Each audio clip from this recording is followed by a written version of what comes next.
Nëse do t'ju thosha që teknologjia që ne quajmë aliene, ose UFO-t, ose UAP, mund t'jenë teknologji njerëzore, por e zhvilluar dhe një pjesë e shkencës nuk e njeh. Ju do t'a besonit? Ndiqeni këtë teori vërtet të çuditshme. Kush është rastësisht si gjithmonë le t'i bëj like faqes shihemi sërish dhe përpara se të fillojmë punën sot, le ta diskutojmë këtë sepse kjo nuk është vetëm një teori konspirative, por disa studiues këtë e mendojnë vërtet seriozisht. Në vitin 1960 përafërsisht, mendohet që zhvillimi i madh bëri hapa të mëdha në disa teknologji. Duhet të dim diçka tepër të rëndësishme, që ne na është mësuar që kompjuteri i parë u krijua në vitin 1954 dhe pastaj filloi zhvillimi. Kompjuteri i parë ishte sa një dhomë e madhe, pra kompjuteri që ne përdorim sot, një laptop. Kjo për të kuptuar që ç'është e vërteta, njeriu mendon që duke patur një zhvillim kaq banal, nuk mund të kishte një teknologji të zhvilluar. Por do t'ju them diçka. Ka dokumenta, njëkohësisht edhe fakte të pakundërshtueshme që Gjermania, pra Hitleri, ndërtoi disje fluturues. Po. Pra Hitleri në atë kohë mendohet që ka krijuar disa disje që nuk kishin nevojë për karburant, por ai pushtoi, si mund të themi, gravitetin. Me anë të një sistemi, këto disjet që ai krijoi mund të ngrihen në ajër dhe bëjnë çdo lëvizje që mund të dëshirojnë ata. Dhe sipas gjasave, nga ai moment, sepse duhet kthehemi pak mbrapa në kohë. Disa konspiracionistë mendojnë që lufta e parë botërore dhe lufta e dytë botërore nuk ishin luftra të krijuara kot më kot, por ishin luftra të krijuara në tavolinë. Sepse duhej në radhë të parë të formojë një shtet i ri, që është Izraeli, sepse nuk kishte deri atëherë, dhe që është e vërteta, ata kanë jetuar dhe jetojnë gjithmonë atje në atë vendin e tyre, sepse ka qenë i tyre, si gjithmonë, por me kalimin e kohës, me luftrat që bën mes njëri tjetrit vendet, atyre ju ndalua që të ishte vendi i tyre. Dhe duhej që një ditë kishin një shtet. Dhe tregohet që të paktën kështu thuhet, që ata e krijuan shtetin pas vitit 1960 dhe lufta e parë nuk pati shumë sukses për të bërë për të krijuar këtë shtet. Në fakt ç'është e vërteta, që nga vitet 1880 pavarësisht 1850 ka fakte të disa gazetave që flisin që në Gjermani ka probleme sepse ebrejt që janë në Gjermani mund të shfarosen etj etj. Pra u jepnin këtë rëndësi këtyre ebrejve të Gjermanisë që gjoja kishin probleme. Pse kjo? Sepse duhet të dilte dikush, në fakt doli pas disa viteve, Hitleri për shembull, që gjoja do t'i luftonte sepse duhet gjetur shkaku që ti t'u japësh një vend atyre, dhe krijuan shkaku dhe nga shkaku u krijua pasoja. Dhe nga pasojat ata krijuan shtetin, pra në vitin 1960 ca. Tani mendohet që Hitleri nuk vdiq, po ishte një fëmijë i familjes Rothschild.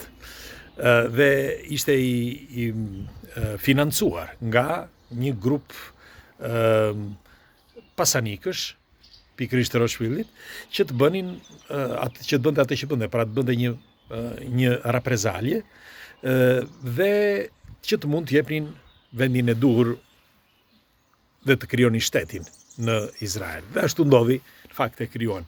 Dhe thuhet që pasi ai mbaroi detyrën e tij, meqense kishte 6 apo 7 sozi, në fund fare e morën, iku së bashku me grupin e tij dhe shkoi në Argjentinë. Të paktën kështu thuhet që ka edhe dokumenta për këtë që ka shkuar në Argjentinë. Por çudia e kësaj historie është që pasi zhvillimit teknologjik që ai bëri, gjithë zhvillimi teknologjik që bëri Hitleri në atë kohë, që nuk ishte i tij, por ishte i disa shkencëtarëve të mëdhenj, së bashku me shkencëtarët formuan stacionin NASA. Pra shkuan në Amerikë dhe krijuan stacionin NASA. Të paktën kështu thuhet. Dhe në Amerikë aty duke krijuar stacionin NASA, ata krijuan përveç teknologjisë që kishin, edhe teknologji të tjera për të shkuar në orbit apo ku ta di unë. Disa pretendojnë që në orbit nuk mundën të shkonin, pra fizikisht, por me mjete kanë shkuar, por fizikisht jo, me mjete i kanë quar jashtë orbite. Edhe pse kjo, me thënë të drejtën, është pak e dyshimt, por megjithatë tregohet që përveç kësaj teknologjie, ata kanë një teknologji tjetër që quhet UAP ose UFO, ose objekte të pa identifikuara, si e quajnë pjesa dërmuese e njerëzve. Dhe mendohet që kjo teknologji është zhvilluar gjithmonë më shumë dhe janë pikërisht këto lloj objektesh të ndërtuara pra nga njeriu që enden në përhapësirë dhe për arsye ushtarake ose sekrete të mëdha nuk i thonë që këto janë të ndërtuara nga njeriu. Dhe u japin një konotacion, le të themi ekstradimensional ose ekstraterrest për shumë arsye. Sepse mendohet, do t'ja u them tani. Mendohet që njeriu gjendet në një vath. Dhe brenda këtij vathi ka një kontroll. Kontrollin e pas kërka një entitet. Po e dëgjuat mirë. Disa e quajnë Lux, disa e quajnë Dejjal, disa e quajnë, pra e quajnë në forma të ndryshme. Do t'ja u them se si. Tregohet në vitin, ka një shkrim, që është e vërteta, ka një shkrim të vitit 70 pas erës sonë, pra në erën tonë, 70, ku në Rom ndodhi diçka. Ndodhi diçka që e pa gjithë Roma, përveç kësaj është shkruar, thash, ky fakt.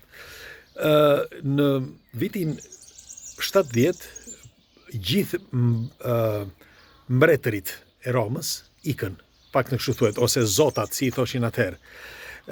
Sepse dikush thotë që ishin zotat e Olimpit. Po. Sepse edhe ikën u shkëputën, pra ikën me karro me tym dhe flak, me karro që fluturonin me tym dhe flak. Kjo është shkruhet në për tekstet e Publius ose të disa shkrimeve të tjera, sepse e kanë thënë disa këtë, edhe populli e pa, sepse në atë kohë Roma kishte 1 milion banor, parafërsisht, dhe e pan shikonin këto karrot që iknin me flak, thash, dhe tym, që iknin në ajër. Tani, njerëzit në atë kohë nuk dini se çfarë ishin. Disa mendojnë që ishin, sepse ata i quhenin karro fluturuese. Disa thoshin që ishin disje. Nuk dihet. Por tregohet që vetëm njëri prej tyre, pra të këtyre mbretërve, qëndroi. Dhe ai tregohet që duhet që të mbante nën kontroll njerëzimin për mos shkatëruar botën. E di, thash që është një teori pak absurde, por tregohet që nuk është i këtij dimensioni, nuk është e kësaj bote, ky entitet, dhe tregohet që ka një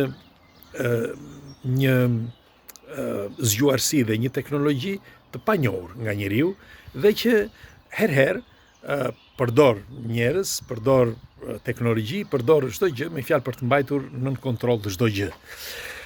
Në vitin 1998-99, një që u quajt ufolog ai, Alex, nuk më kujtohet mbiemri tani, ky thoshte që një ditë teksa ishte në shtëpinë e tij, ishte pasdite, pa një dritë të fortë mbi të dhe asgjë më tepër. Pra, vetëm kaq.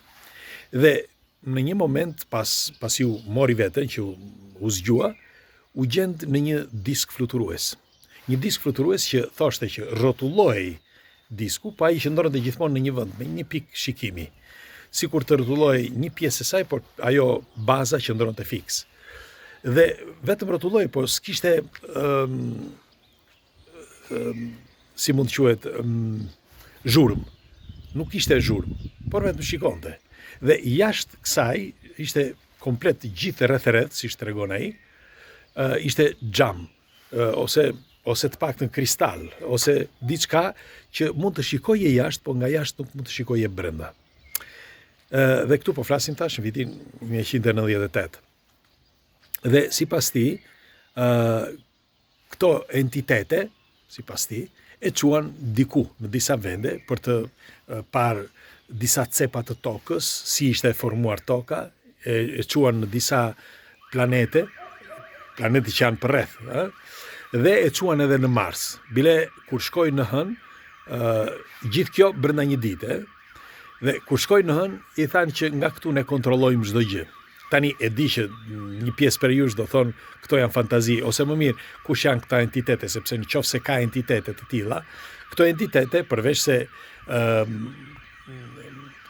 ne themi që janë entitete aliene, atëre çfarë po na thuas, në qoftë se ti thua që është njerëzor.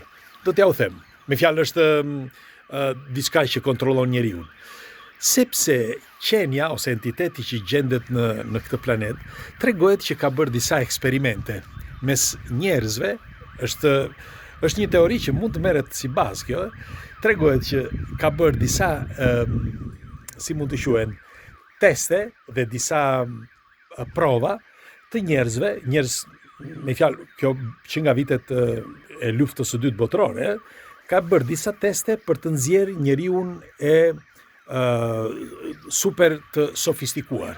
Pra, një njeri me anë të teknologjisë po flas, të bëj një njeri super të sofistikuar, që të ketë forcën e 10 burrave, ose dhe të 100 burrave, dhe të ketë edhe forcën e mendjes, të mendimit, me fjalë me val elektromagnetike shumë të forta. Në fakt, ka shumë raste kur njerëzit thonë që rrëmbehen nga alienët dhe kanë një formë parafërsisht si fëmijë. Janë si fëmijë, por me sy të mëdhenj, kokë të madhe dhe janë të shkurtër. Apo jo, e keni dëgjuar këtë. Dhe pikërisht për këtë mendohet që janë krijuar në laborator. Janë krijuar në laborator sepse i përshtaten, sepse mendohet që është pak komplekse, mendohet që njerëzit që futeshin në këto disje, ata që që i përgatisnin për të futur në këto disje fluturues, nuk arrinin dot në një pjesë të shkëputeshin nga një vend në tjetrin, sepse kur shkonin në orbit u krijonte probleme të rënda në trup dhe njëkohësisht në mendje. Dhe nuk mund të mjetonin dot. Në fakt, disa objekte mbetën në ajër sepse vdiqën këta njerëz në ajër. Dhe ishte ky shkaku që me kalimin e kohës bën disa hibrid. Pra, mes njerëzish dhe diçka tjetër që ishte tej normales. Dhe mendohet që këto qenje që shkojnë sa ndej këndej së bashku me këtë teknologji, nuk janë gjë tjetër veç se krijime në laborator të këtu, në këtë planet. Tani, në qoftë se i ka krijuar ky entiteti, apo i kemi krijuar ne nga teste të ndryshme, këtë nuk e di, por ky është një version i shpjegimit të disa studiuesve kohët e fundit të këtyre fenomeneve UAP ose UFO. Pra, sipas gjasave, janë të krijuara pra këto teknologji në këtë planet, sepse ne nuk mund të dalim dot jashtë këtij planeti, madje tregohet që asnjëherë nuk kanë mundur që të dalin jashtë orbite, po flas trupat fizike, dhe ka qenë ky shkaku që me kalimin e kohës ndërtuan një specie që tregohet që janë këta të grinj, ngjyrë gri. Dhe ka qenë ky